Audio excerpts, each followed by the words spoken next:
Hello and welcome all. Albert Einstein very famously said, black holes are where God divided by zero.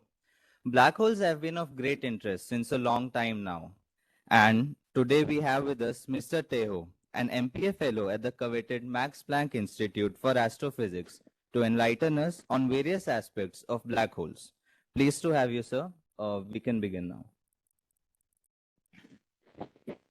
Okay, thank you for the nice introduction, and thank you so much for giving me this opportunity to give a talk at Celestials. My name is Taeho Ryu. I'm a fellow at the Max Planck Institute for Astrophysics, Germany. Today I talk about black holes as destroyers and devourers of stars. This image actually has nothing to do with them destroying stars, but this may be one of the most famous pictures for a black hole which you might encounter before. I will explain more about the picture later. You might watch a scene with a black hole in many movies, but probably the most famous one is the movie Interstellar. And to motivate you, I would like to start by showing a short clip of the movie where the main characters attempt to gain the momentum of their spaceship by orbiting very closely around the black hole. And let's see if it plays.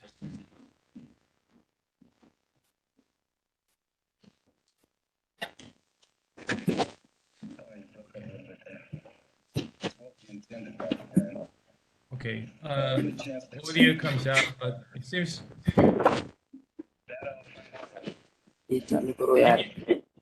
Can you see the movie playing?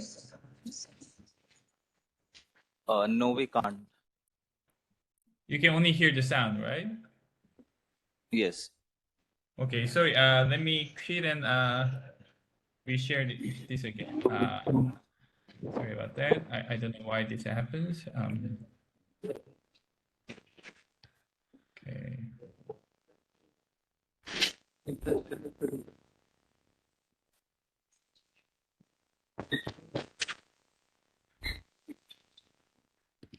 Okay, I'm now opening it again.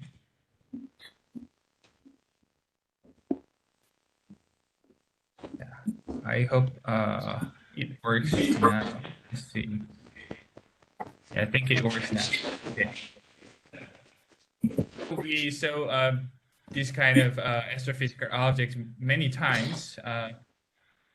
By the time the existence of black holes was initially proposed, it was only a purely theoretical and mathematical conjecture. The scientist who invented the scientific language to describe black holes was Albert Einstein, and the scientific language, also known as general theory of relativity, describes that gravity is nothing but the outcome of warp and curvature of the fabric of space-time, as opposed to a force between two massive objects in Newtonian theory. The equation that he formulated to describe space-time is the Einstein equation, as you can see here. The person who actually found the first exact solution to the Einstein equation for a spherical non-rotating mass is a German physicist, Karl Schwarzschild. It was known that when he found the solution, he was serving in the German army during World War I to calculate the trajectory of artillery shells.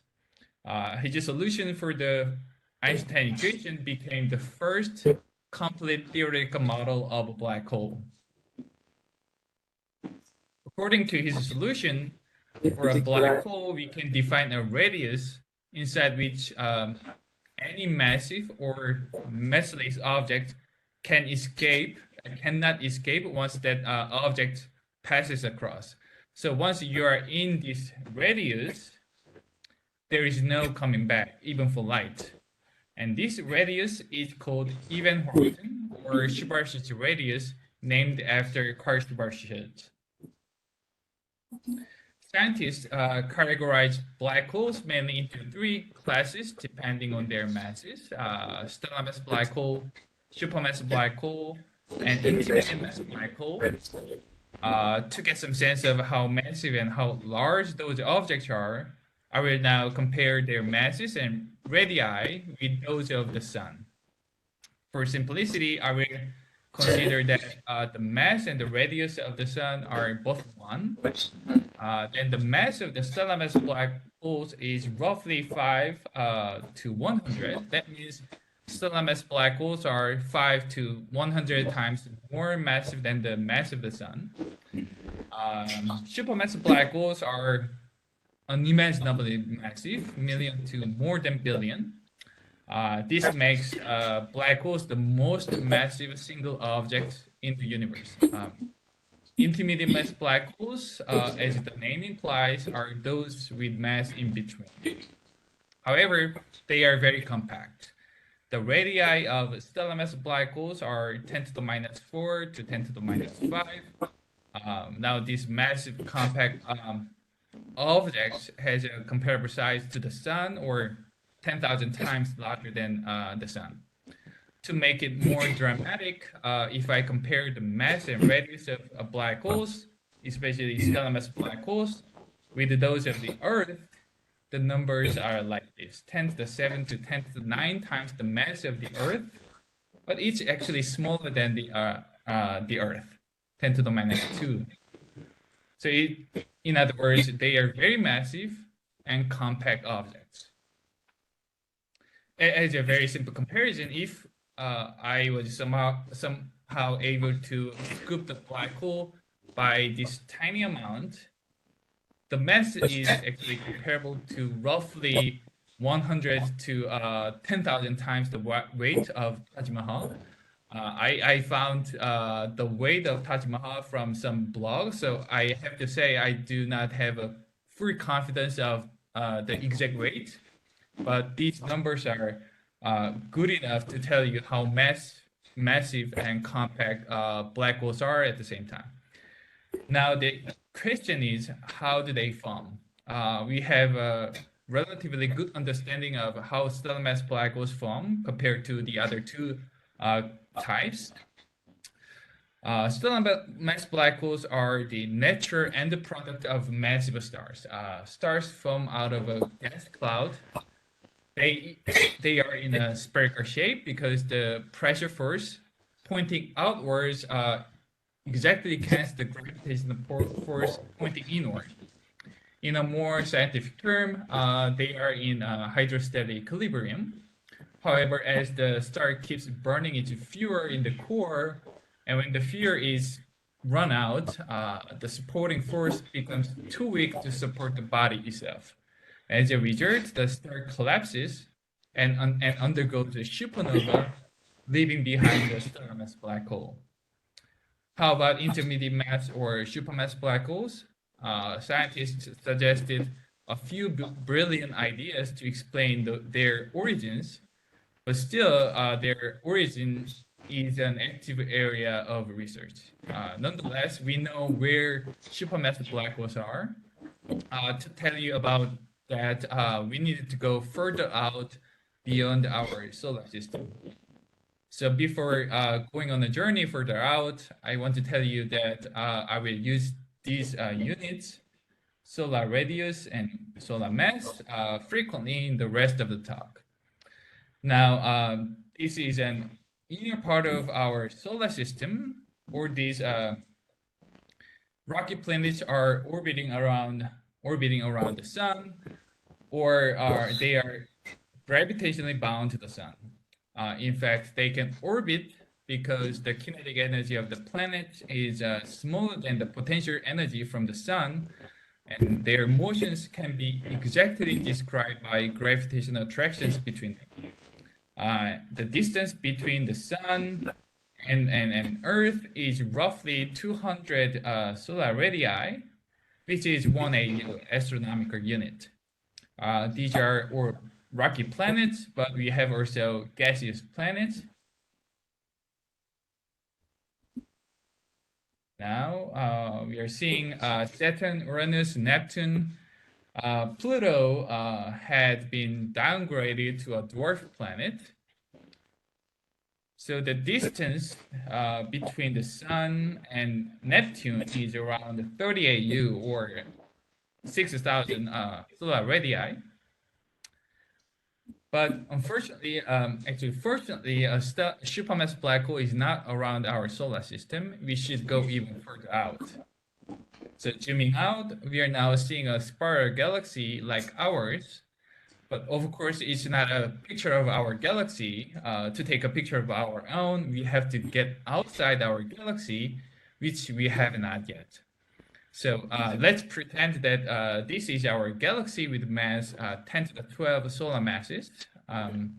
This is the galactic center, and the size of our galaxy is roughly 10 to the 11 to 10 to the 12 solar radii. Because the numbers are already too big, and it's even harder to say, scientists introduced another unit called parsec, or PC. So kiloparsec is 1,000 parsec. So the size of our galaxy is roughly 10 to 15 kiloparsec, and we are located somewhere here, quite far, around 8 kiloparsec away from the center. Now, I think I went too further out, so let's zoom in a little bit inward towards the center. Zooming in a little bit, and now we're here. This is where we are located. It turns out a supermassive black hole is located at the center, and the name is Sagittarius A star, whose mass is 4 million solar masses. It's pretty huge, and it's really big. In fact, observations confirmed that almost every nearby galaxy harbors at least one supermassive black hole at the center. This movie shows the evolution of the universe in a computer simulation run by a scientist at the Max Planck Institute for Astrophysics, my current institute, and also other institutes. In this movie, all these small light bursts are galaxies, not stars, which grow in mass and size via mergers between galaxies and accretion. As those galaxies grow, they somehow possess such gigantic black holes at their center. Probably the most famous direct proof of the existence of supermassive black holes is this image of a supermassive black hole in a nearby galaxy called M87, taken by the Event Horizon Telescope. This shadow is the reason where no photons can get out of the event horizon, which has a size comparable to that of our solar system. Of course, we have very strong proof of the existence of stellar-mass black holes from observations of, for example, gravitational waves from mergers of two stellar-mass black holes. Among many science questions about black holes, one question that I was interested in was this: what happens when a star approaches very close to a black hole? A short answer is if it approaches sufficiently close, the star can be completely destroyed by the black hole in a few hours, which is called tidal disruption event. Then somebody may ask, why do we care? But let me explain why they are scientifically interesting and important. Let's first start with a simple picture, but before that, if you have any questions, I'm happy to take any questions. And even after this, feel free to interrupt me anytime. Do you have any questions? Not now. Taeho, continue. Okay. Let me continue. So let's just start with a simple picture. We have a massive black hole. Now we can draw a sphere around the black hole, within which the gravitational force of the black hole is the most dominant force, so that the motion of stars is governed by the gravitational potential of the black hole. And this is called influence radius of the black hole. Now, every 10 to the 4, 10 to the 5 years, a star near the influence radius was that was initially unbound to the black hole becomes marginally bound via lots of interactions with other stars and rushes towards the black hole on a nearly head-on collision course. But the direction is not perfectly aligned so that they won't collide, but still the star approaches very close to the black hole. Let's imagine what will happen to the star. To do that, I need to explain two forces that play a role in this story about an unhappy ending story of the star. One is, of course, gravity, the gravitational acceleration by the object, by this object, or we can call it black hole, exerted on this yellow object, like any massive object, is proportional to the mass of the black hole divided by the distance between them. If this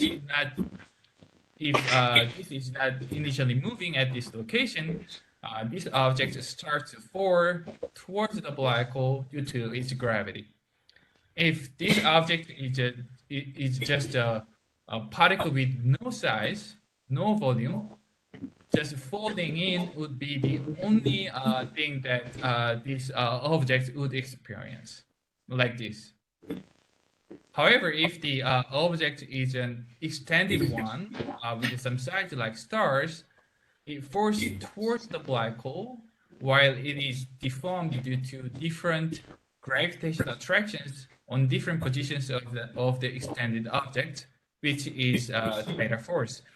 In the frame of the black hole, because the gravitational acceleration is greater at the part of these objects closer to the black hole, this part moves faster than the part farther away from the black hole, like here. As a result, on top of the central mass motion, which is just infalling motion, the star stretches along this direction towards the black hole, while compressed in all other directions. In the frame of the star, this can be shown like this. These arrows indicate the direction of the tidal forces. So it's compressed in this direction and stretched in this direction. And the other force is the self-gravity. As I briefly mentioned before, this is the force that holds the star together. And near the black hole, the self-gravity competes with the tidal force of the black hole. Now let's return back to this eccentric orbit instead of the simple infolding motion. In this plot, the orange curve, shows the orbit of the incoming star around the black hole, which is this black dot. And the arrows, these arrows indicate roughly the direction of the motion of each different part, like here to edges, and the center is the central mass. When the star is very far, nothing happens. The star just maintains its spherical shape, but as it gets closer and closer to the black hole, the tidal force becomes larger, resulting in the deformation of the star that we saw in the previous slide. But unlike the previous case with just a one-dimensional motion, now it's a two-dimensional motion involving turning around the black hole. The inner part of the part is moving faster because larger gravitational acceleration than the outer part. So unlike the previous case, because of the fast turnaround motion, the star does not have enough time to align itself towards the black hole. At this point, the star is completely disrupted. At this point, the tidal force is stronger than the self-gravity, so the star is completely disrupted by the black hole, and the debris continues to move outwards. And this process happens over a time scale of years. Imagine that a star roughly 100 times more massive than Earth is completely destroyed in a few hours. It's truly fascinating, even making myself feel awe and even humble. For an orbit where the orbital energy of the central mass of the star is close to zero, it's quite intuitive that this closer side, the region colored in red, is bound to the black hole, whereas the outer part, colored in black, is unbound to the black hole. The unbound debris escapes to infinity, but the bound debris, this inner part, as this arrow indicates, from this to this, returns to the black hole. And when and how rapidly the bound debris returns is determined by the orbital energy of the debris. So when we measure the energy of each gas particle, we find that they follow this scale wave-shaped distribution, symmetric around zero. So this plot shows how much mass of debris has a certain range of energy.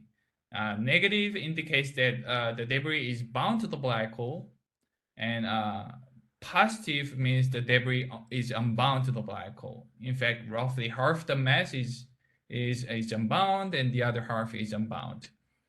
So in this figure, the left edge corresponds to the mass near the tip of this debris, and the right edge corresponds to the other tip here. Now this part will return back to the black hole. One can calculate the rate at which the bound debris returns to the black hole, which is shown in this figure. So y-axis, we have this fallback rate, and the x-axis, we have time.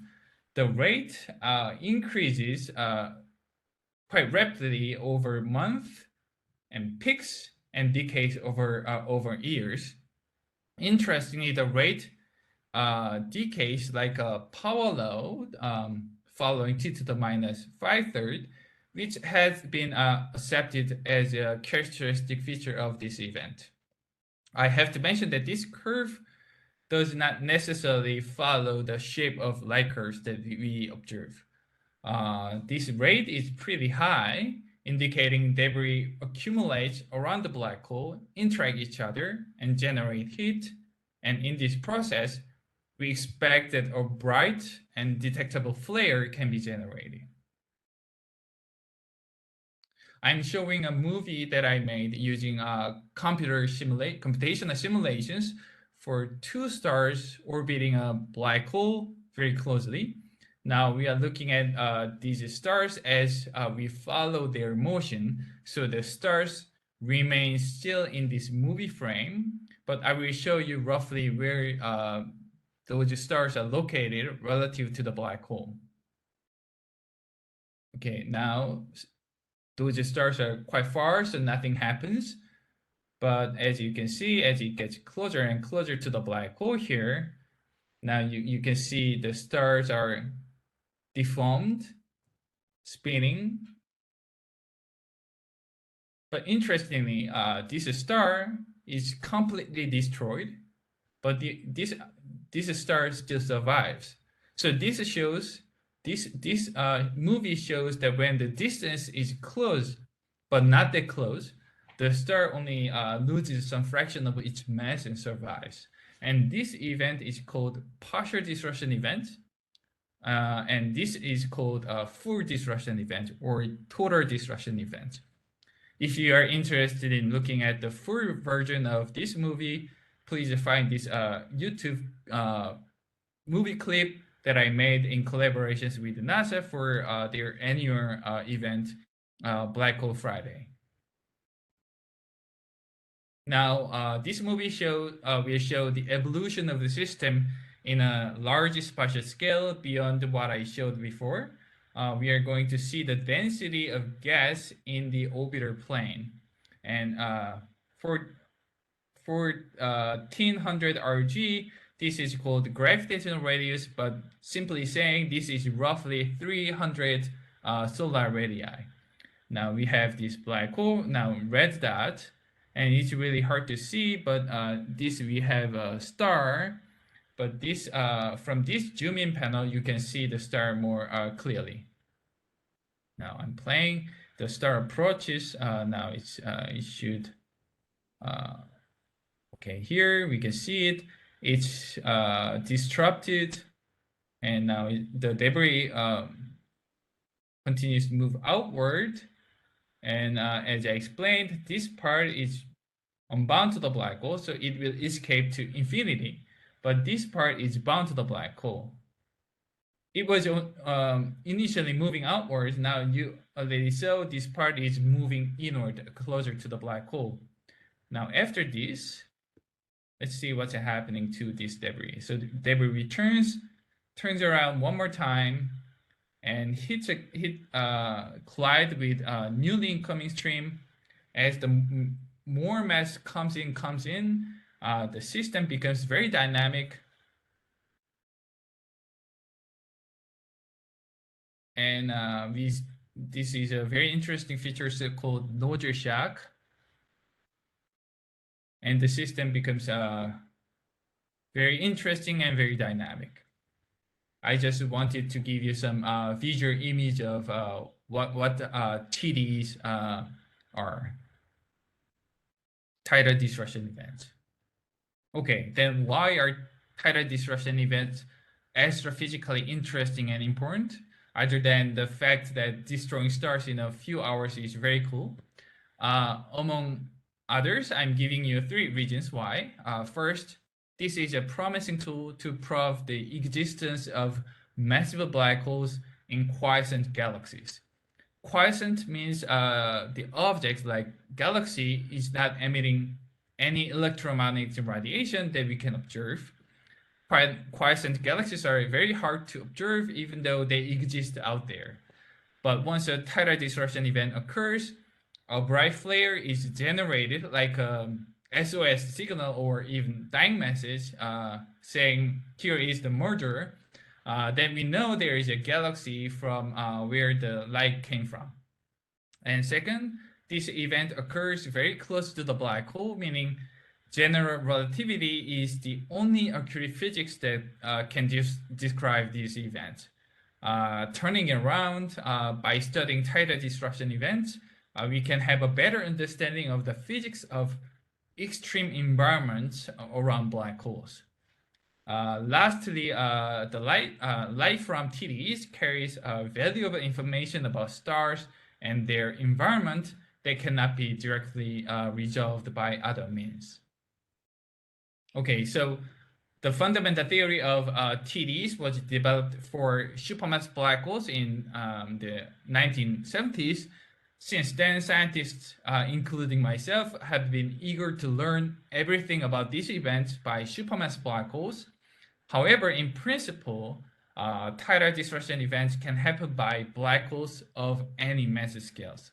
In fact, the topic that I wanted to talk about today is tidal disruption events by stellar mass black holes, which has attracted a great deal of attention lately.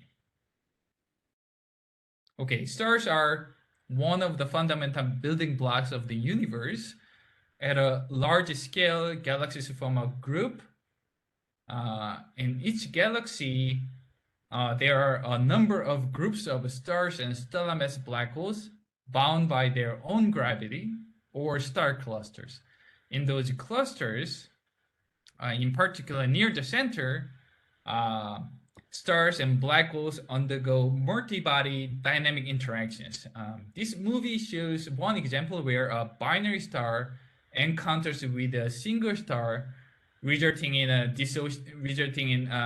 dissociation of the binary and forming another binary multiple times along the way until 2 stars collide. Now you will see these 2 stars merged here. What's interesting about this type of dynamic and chaotic interactions is that during interactions, two objects can get very close.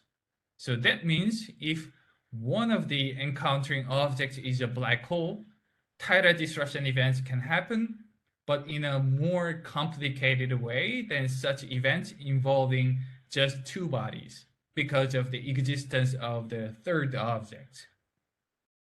So the first case that I studied was a tidal disruption event in interactions between binary black holes and a single star.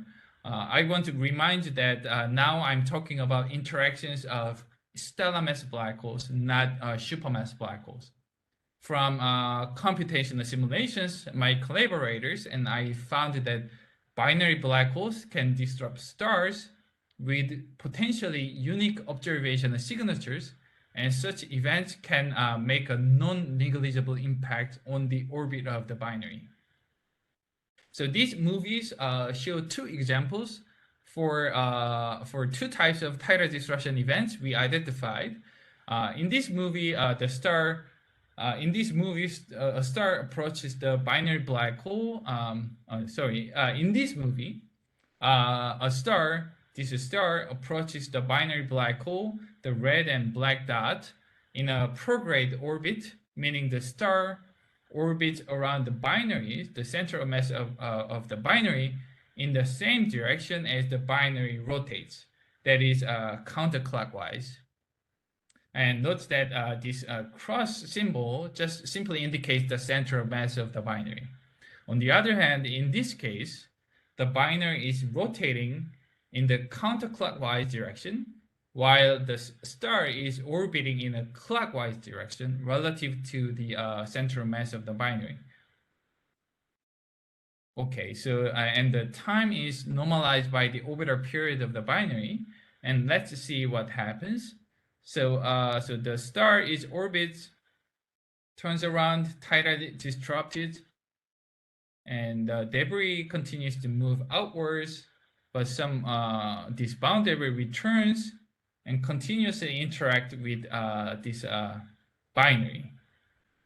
Now, this actually the shape of this debris is quite similar with the shape of the of debris produced in TDs by single black hole. On the other hand, this case approaches in this direction, disrupted, but right after the star is disrupted, the debris is interacts almost instantaneously with the companion black hole.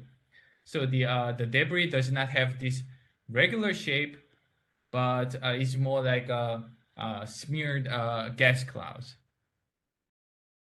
We found that a single disruption event like this can change the size of the binary up to roughly 20%. We also found that these events may reveal a unique electromagnetic radiation signatures, which is periodic modulations in their likers. We can study that by looking at the time evolution of the accretion rate. And the accretion rate is the rate at which gas accretes onto the black hole. To zeroth order, any features of the accretion rate can be imprinted onto light curves that we may observe. And this example shows the case where a binary with two unequal mass black holes disrupt this star. Okay, the star is disrupted by this black dot, and this debris returns, but this red black hole periodically disrupts, intersect this incoming stream, and every time it penetrates the stream, the accretion rate peaks like this.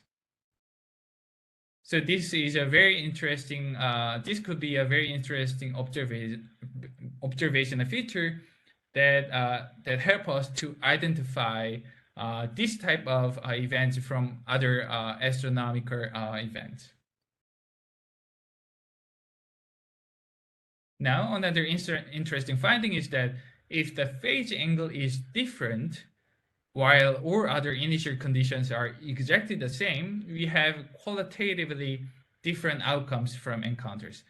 By the phase angle, I mean the angle of the binary relative to the star at a given time. So now you see from these 6 panels that everything is every condition is the same. The distance between the binary and the star, mass of the binary and mass of the star, except the angle, this relative angle of the axis connecting these 2 dots to the star. So one is aligned like this, one is a little bit tilted more, and tilted like this. But let's see what happens. So even the difference in the phase angle changes the outcome completely. This star is fully disrupted, but as you saw, the star survives and moves outward. We have partially disrupted stars here, and the shape of the debris is different everywhere.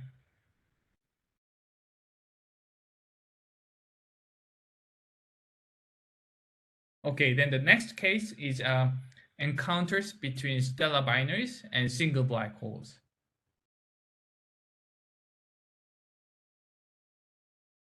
Okay, if the closest approach distance between the black hole and the binary is sufficiently far, those stars, these stars are safe. Let me first show what happens. So the star approaches, but they just somehow just fly by, and the orbit, the initial orbit is just weakly perturbed, or is just simply dissociated, but the stars are not partially or even fully disrupted by the black hole.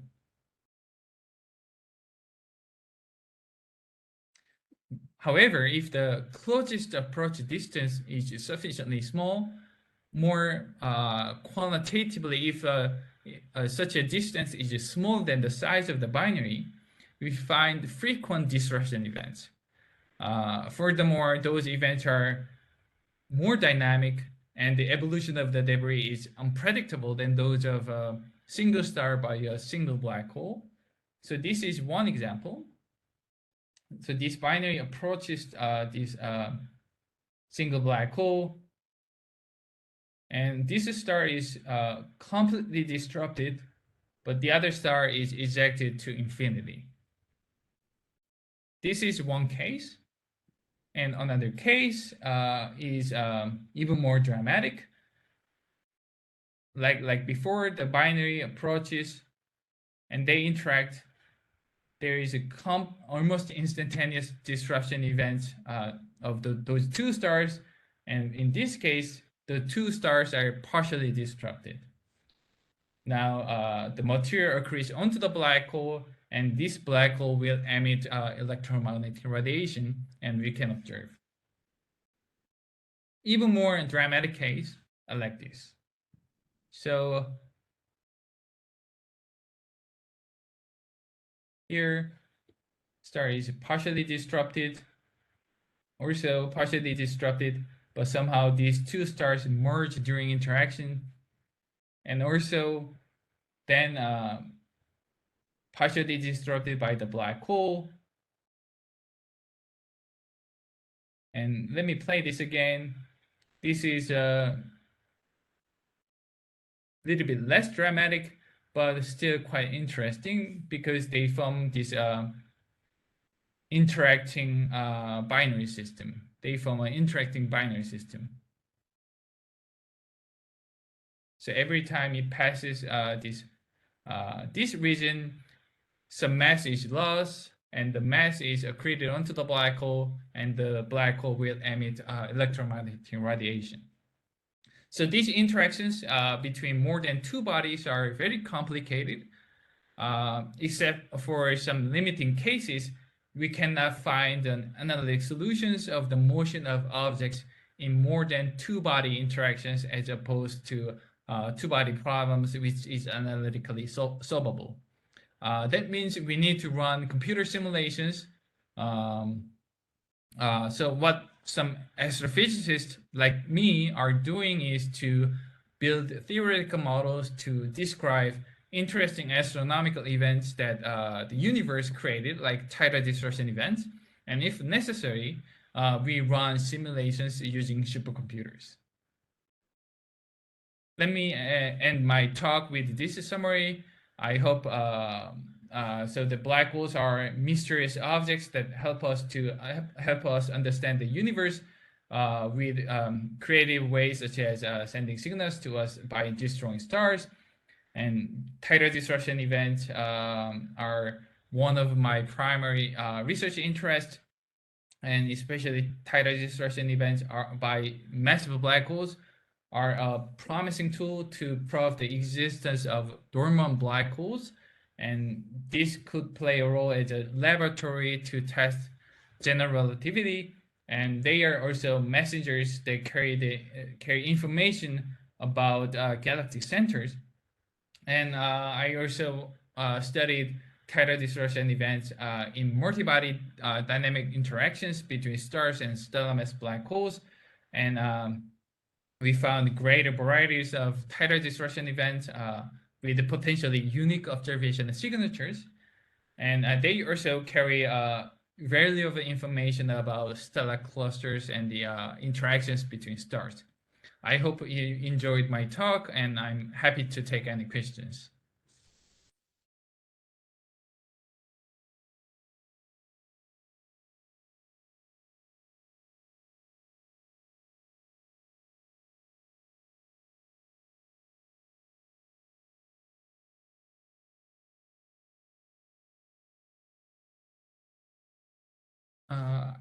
Somebody is saying I cannot hear. I cannot hear you.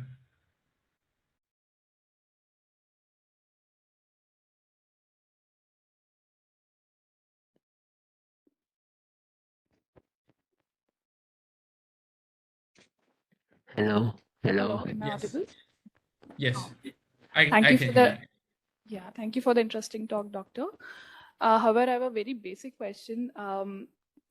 I am just curious about the binary black holes. How are they formed? How they form?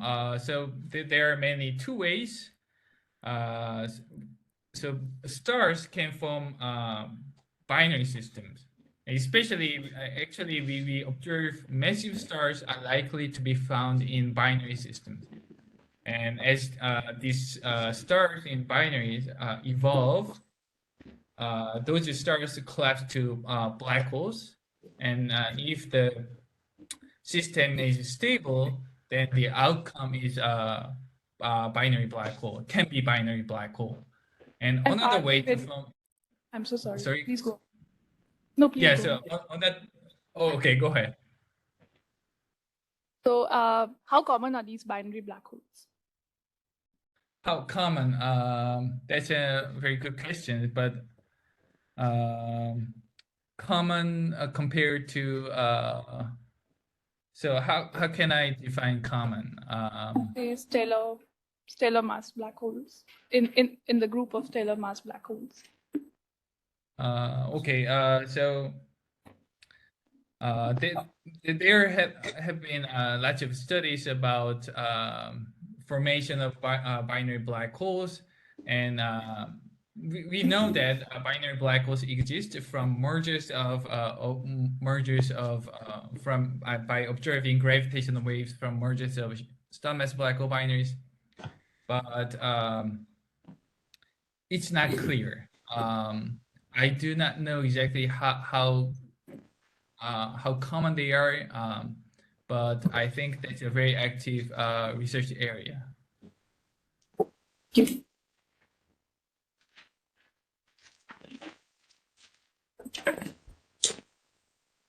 So I had a question. We know how that two photons, when they are entangled by the quantum entanglement phenomenon, however far apart they may be in the universe, they exchange information, right? And we also know that when a thing goes into a black hole, it never comes out. So to extract information from a black hole, why can't we send a photon, quantum entanglement photon, inside the black hole and keep one with us, so to as to exchange information and know what's inside a black hole? You're talking about interior of the black hole, right? Yes, yes. I do not know. I'm sorry, I have to tell you this, but that area is not my expertise, so I do not know what's happening inside the black hole. So Okay. my research area is the interactions between black holes and surrounding objects. And I'm not that familiar with quantum entanglements in this context.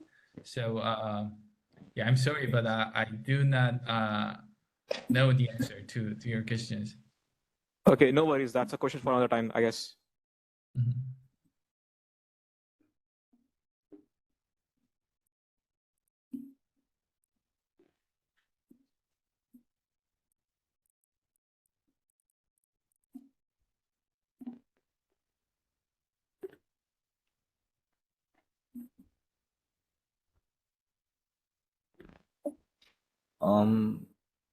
So we have I have another question. So the time that you mentioned in tidal disruption event, with what respect was that time to, like, black holes, near black holes time flows differently, right? So the time scale that I mentioned, like tidal disruption events occur in a few hours. That's what you're referring to. Yeah. Yeah, I mean, the how fast time flows depends on observers, but the time that I referred to was basically the time in which the star orbits, how rapidly the star passes through the paracent passage. So in Okay. other words, the star spend roughly a few hours until it passes through the paracent passage. Yeah, thank you. So yeah, we have a few more questions. Hello, sir. Just like I think 2 slides before, we were talking about binary star systems with a single black hole, if I'm correct. And on the right of the previous slide, I think we had a system where the stars seemed to be stable. Like a star got replaced and the star and a black hole formed a system, correct? Which movie are you referring to? The one on the right, sir. In this slide. Yeah, in this slide. Let's see.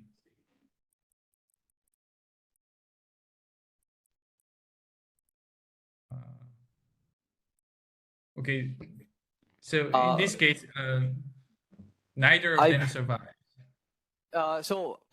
Then it probably wasn't this, but there was a system where so a star got removed and the black hole and the star formed kind of a rotating system.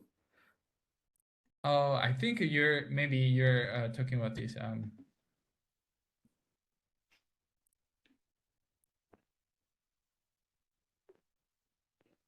Like they form a binary.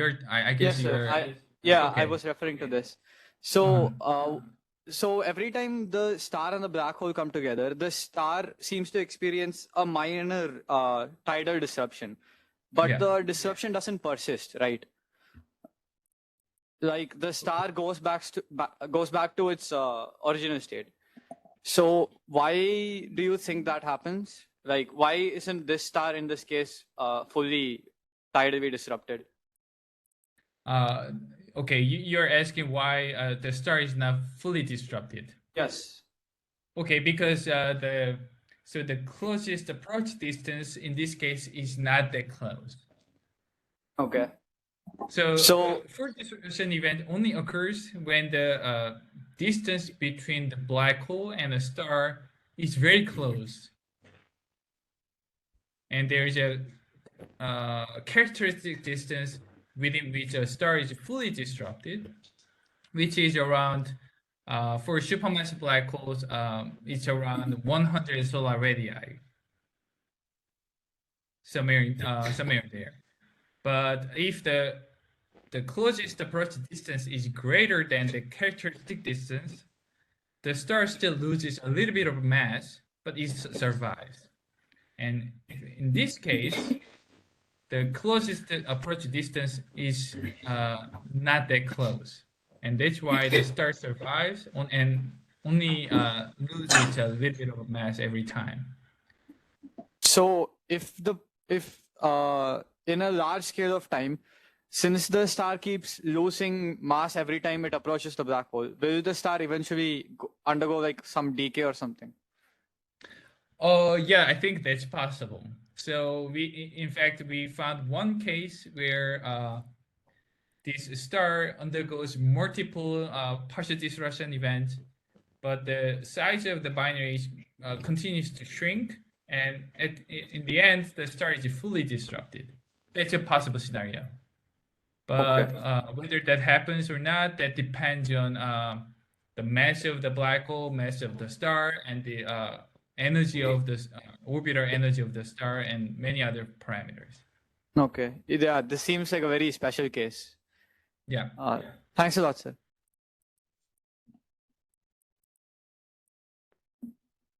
So I had one more question about the same interacting binary system. What causes the black hole to have the motion, the kind of motion it has? And would it have this motion even after the star has been completely devoured by the black hole? So your first question is why? So we are talking about the same event, like this one. Yes. So the first question is about why this black hole moves like this, like moving this direction. Yeah. Am I right? Right. Yeah. And what was the second question? Could you say it one more time? So would the black hole continue this kind of motion even after the star has been completely devoured by the black hole? So the second question is what happens to the black hole when the star is fully disrupted? Am I right? Yes. Okay, so right. Yeah, so the first question is it's hard to say with one or two sentences because for two-body problems we can say exactly, we can predict what happens to those two objects, but any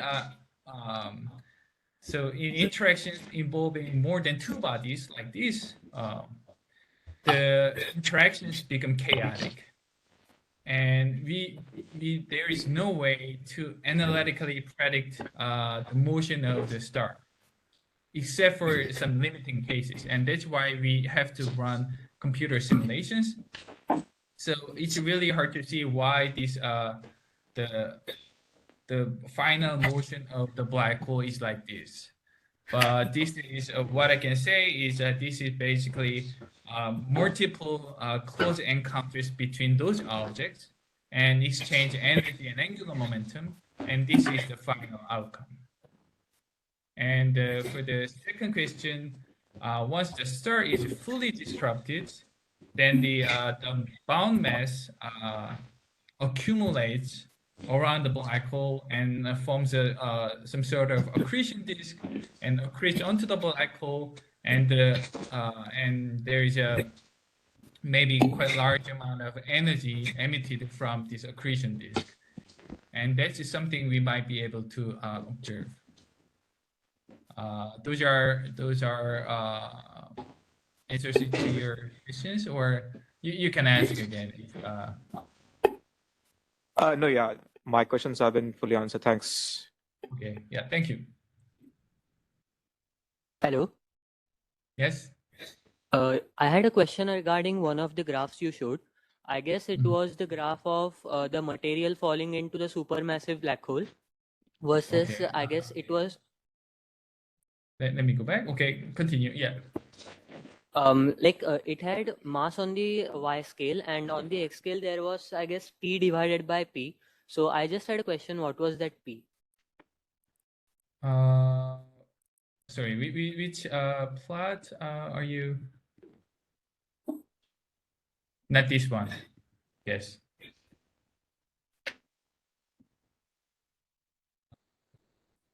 Could you say which figure are you referring to? I think it was the mass of the material falling inside the black hole. Material falling inside the black hole. Okay.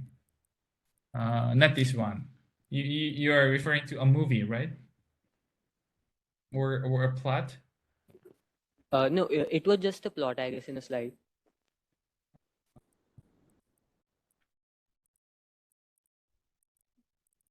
Yeah, this one. Here. I just Okay. Yeah. Okay. So the P is the period. Sorry, I'm sorry. I didn't mention this. P is the period of the binary. okay. Yeah.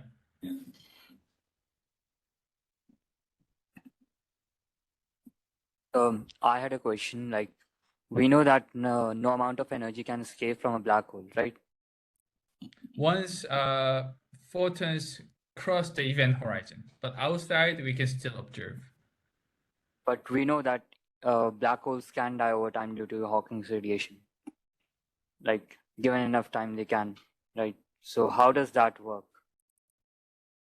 So or the electromagnetic radiation that I mentioned is not about Hawking radiation. It's from the radiation, the liberation of photon energy from the gas around the black hole.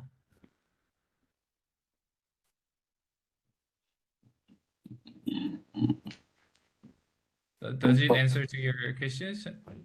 No, I was asking, like, we know that over time, like billions of years, a black hole can die, right? Like, they can lose mass.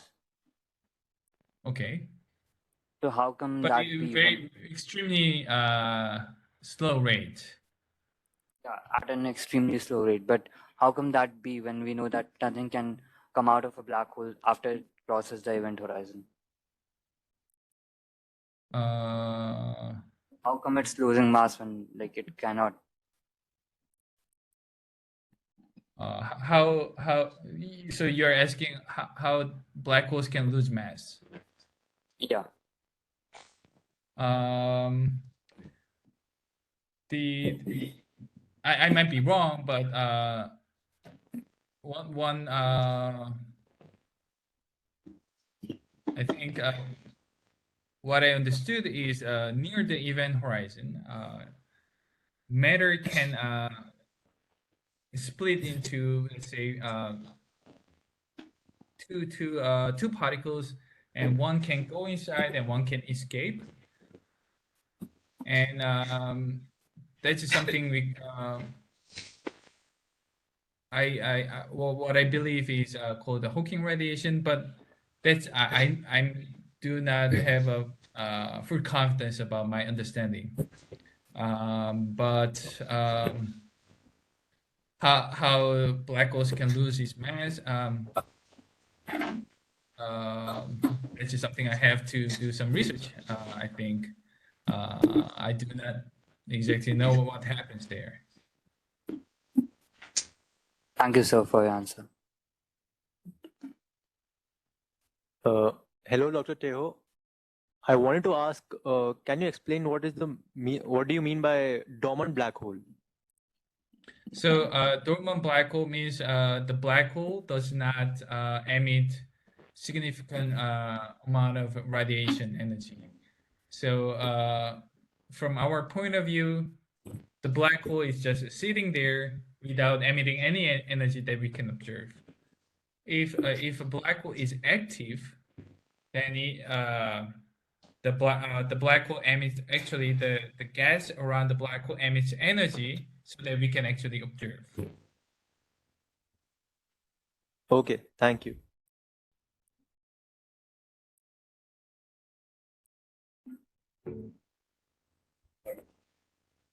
Am I audible? Yeah. Hello? Yeah, Yes. hello, Professor. So I had a doubt about, we talked about how the mass gets disrupted when this whole tidal disruption event takes place. What are your views about how the space-time curve or time in general would be disrupted when this interaction happens? Because before the interaction or before even the approach of the two systems, black hole and the star, each of these celestial objects would have their own gravitational system or their interaction area where time would be different or the curve would be different basically. So how would that change during that evolution period, you can say? What would happen to that? Like the simulations we saw were about how the mass was getting disrupted and how the whole the cloud simulations we saw. What about the space-time curve in general? About both of the bodies. So for tidal disruption events by stellar-mass black holes, pretty much everything that we looked at, like gas and everything, that's orbiting quite far outside the event horizon. So relativistic effects are very likely to be negligible in this case. So one good assumption about space-time is it's flat. So yes, you're right. If we get closer to the black hole, we have to worry about the space-time, how they deform. But in this case, that's not something we have to worry about because it's almost like a Newtonian case. Yeah, got it. Like we are taking into consideration the classical picture of it and not the relativistic picture, you can say. So for this case, it's purely Newtonian. Yes. Okay. Okay. Yeah. One another doubt or another thing I observed. So we were doing a space engine simulation. We were using the space engine simulations, and I don't precisely remember the name of that star or the system, but it was a red giant, which was in a binary system with a small black hole. And the black hole's gravitational force had caused the red giant to become, what do we say, ellipsoidal or an egg-shaped star. So is that a start of a tidal disruption event, or is it just the interaction between the two? I don't. Yeah. Yeah.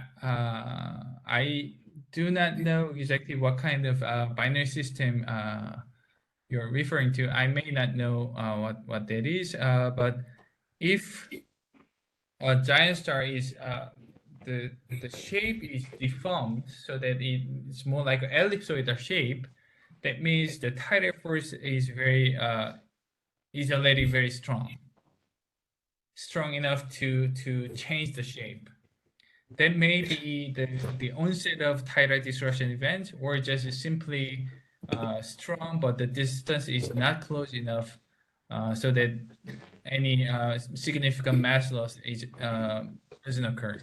I do not know whether that actually signifies the onset of tidal disruption event, but I mean, if a star is significantly deformed, then that's a pretty good sign of disruption event. But it's very hard to say for sure.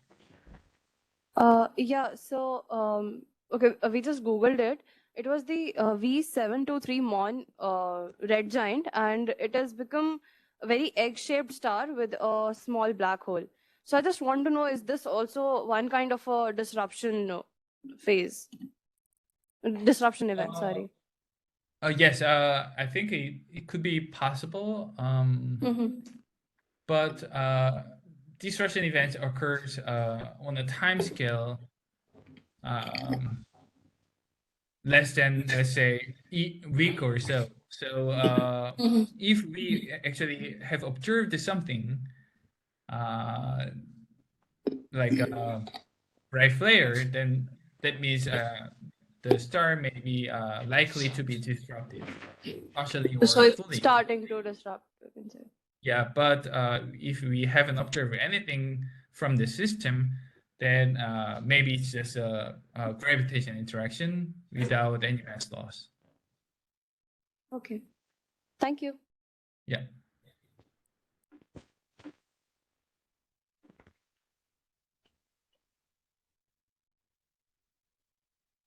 Yeah, thanks, Dr. Taeho, for the lecture. It was very insightful, and the tidal disruption events and the graphs did give us a very in-depth knowledge about that. So thanks a lot.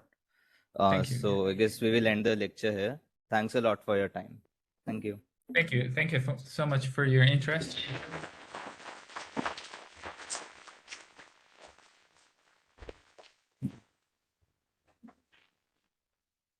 Thank you. Thank you. Okay. Bye. Okay. Bye, sir.